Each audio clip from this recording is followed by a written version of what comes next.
Your book is in three parts: military strategy, politics and economics of what happens if China attacks Taiwan. So I'll take it one by one and I'll start with military strategy. We're seeing multiple military maneuvers by the Chinese Navy, by the Chinese Air Force around Taiwan. From what you've seen so far sitting in London, what do you make of the kind of military strategy that we've seen playing itself out over the past few days? Is China just flexing its muscles, or do you think it's preparing for war?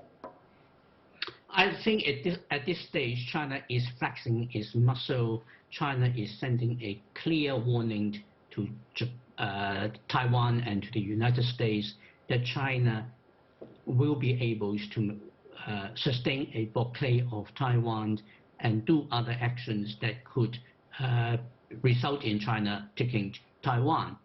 But the reality is that at the moment, they are not yet confident that they have the necessary capacities to do so. Their preferred solution is that by demonstrating China has overwhelming military superiority, they will be able to force the government in Taipei to negotiate for peace, which from their perspective is reunification with China, and that will basically remove the problem. And short of that, they will be launching surgical strikes, a kind of decapitation operation to take out Taiwan's leadership and again force Taiwan to capitulate.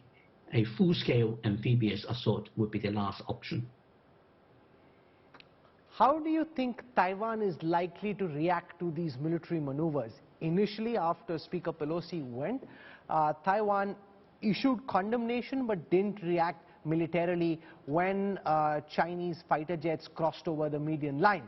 Now Taiwan seems to be issuing stronger statements.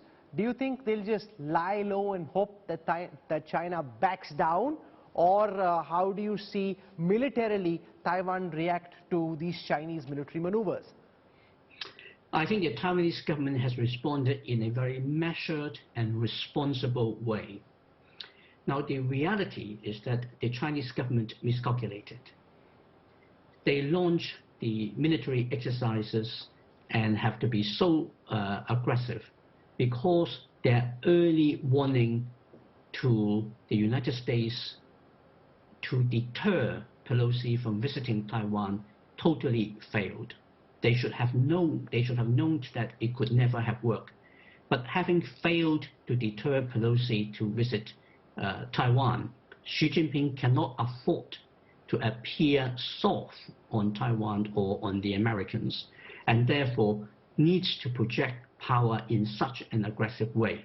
So in this context, if the Taiwanese have responded either very aggressively with their military deployment or dismiss the Chinese military exercise as really nothing to see here, then it will get Xi Jinping to have to redouble his efforts and get even more aggressive. So by playing it down and say that we are concerned, but not reacting too much, make it possible for Xi Jinping not to have to escalate further.